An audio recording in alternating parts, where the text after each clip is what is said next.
Chair lays out House Bill 4342 and recognizes Representative Plesa to explain the bill.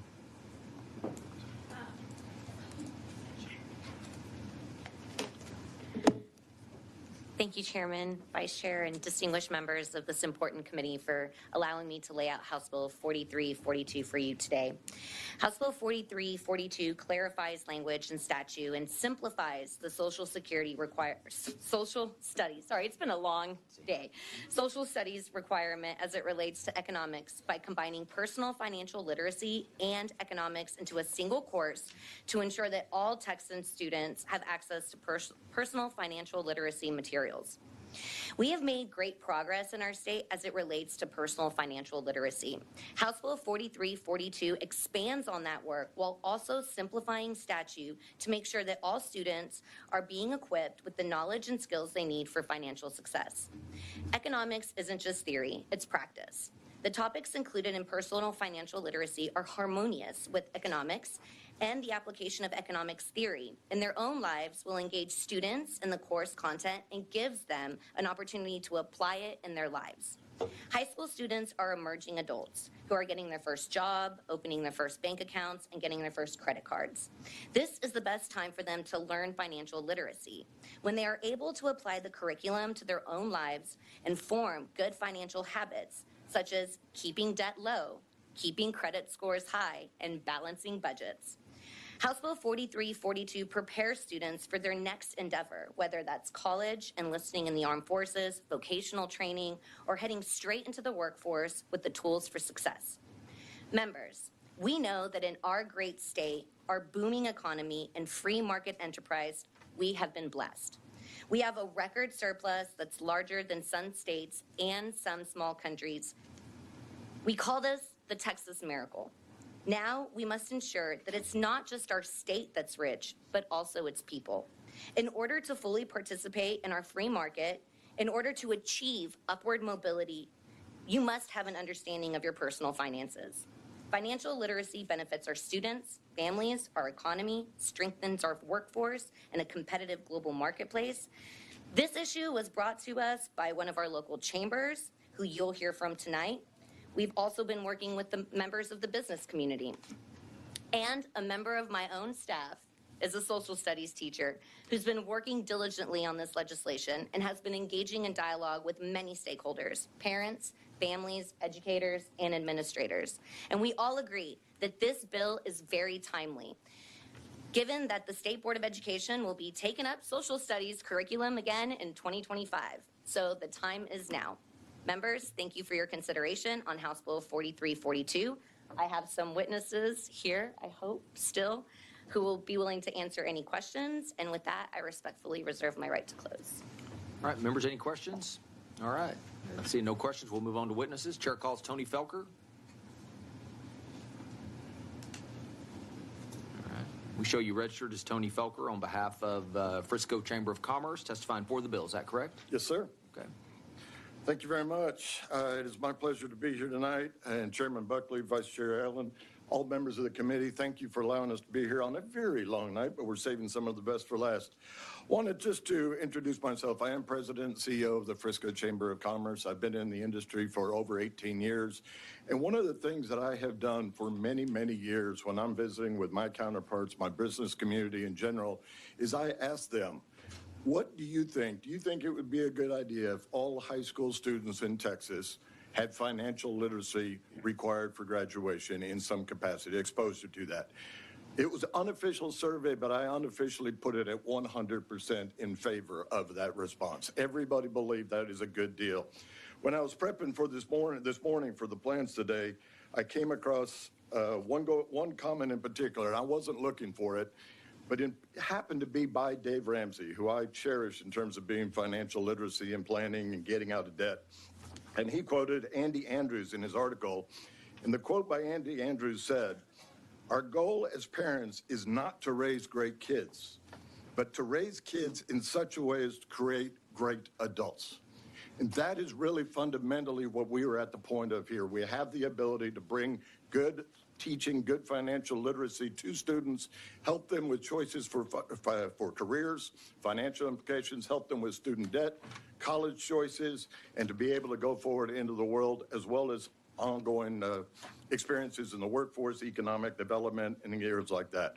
We thank you for the work that has been done to date, but we feel there's more to be done in terms of expanding the access to financial literacy, ensuring that all high school students have access, and it is a fundamental life changer in terms of what it can do for people. My own personal journey through this has been critical for my growth, and I believe we can grow our students and the future of Texas accordingly. Happy to answer any questions. All right, thank you. Members, any questions for this witness? All right, we appreciate you being here. We thank you for all your support, our co-sponsors and joint authors that are here as well. Okay. Thank you very much. Chair calls Joseph Sestari. Joseph Sestari. We'll show Joseph Sestari on behalf of Junior Achievement, registered for the bill.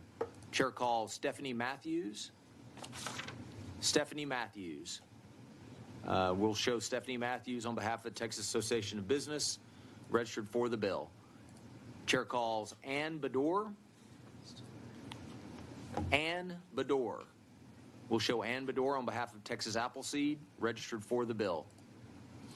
Chair calls Jaime Puente. Jaime Puente. We'll show Jaime Puente on behalf of every Texan registered for the bill.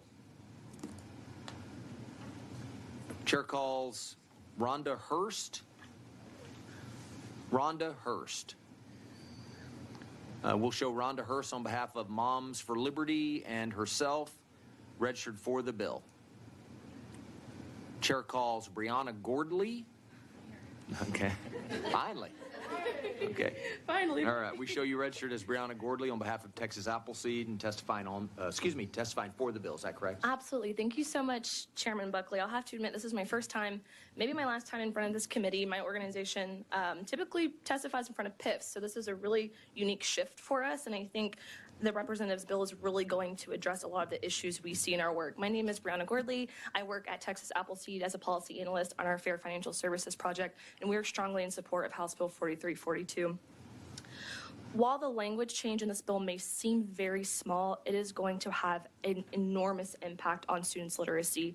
Currently, Texas students have the option to take a financial literacy course in high school, but it's not a requirement. And honestly, when I was in high school, I much rather preferred to take a fun elective outside of a mandatory educational requirement class. And I think it's really important, the representative's bill, because we're really in a unique space when it comes to financial innovation, financial technology, and financial access. Financial service innovations is happening in a very fast pace. There are a lot of new services, a lot of new products, and it really requires potential users, aka our students who are going to turn into adults, to really understand the product and ask the right questions to discern which types of products are best for them. And this is one of the numerous reasons why now, as of 2022, 17 states have adopted personal finance requirements for their students. Unfortunately, Texas is not one of those states yet, but we really hope to accomplish that with House Bill 4342. Currently, Texas students are far behind on the financial literacy components compared to other high school students in other states. Out of the 33 states that have that do not have financial literacy requirements, Texas ranks 26 in regards to the lack of students that have access to these courses. And this is an absolute detriment to our students. And I'm briefly going to touch on why. At Appleseed, we work on two main issues: payday lending reform and debt collection issues. With payday lending, it is so imperative for people to understand the interest rates for these products. If they do not understand and cannot discern between affordable lending and high cost lending, consumers are often left at a disadvantage. And we really want young students to understand as they come into adulthood and as they come into the workforce that there are positive financial products. And if they're not set up with a foundational basis in education to understand interest rates, to understand loan terms, they are not going to be set up to understand the best credit products for them. We know that with these types of financial literacy courses, increased credit scores and decreases severe delinquencies on loans. Also shifts students from high cost to low cost lending options. Again, we are in strong support of the bill. Thank you so much, Representative, and thank you all so much for your time. Good. Members, any questions for this witness? All right. We appreciate you being here. Absolutely. We've had one more. Where is it? No, I don't. Hold up a second. I don't have it on. I would say. We're going to have to. Hold on.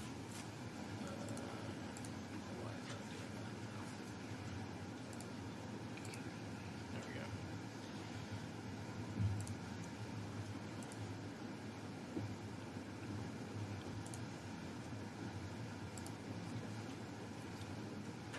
Chair calls Mary Lowe. We show you registered as Mary Lowe on behalf of families engaged in yourself, and you'll be testifying against the bill. Is that correct? Yes. Okay. So I find this bill to be redundant because the Texas Education Code requires instruction already in personal financial literacy in K through 8 mathematics instruction in one or more courses offered for high school graduation. That's Chapter 113 of the Texas Essential Knowledge and Skills for Social Studies subchapter C.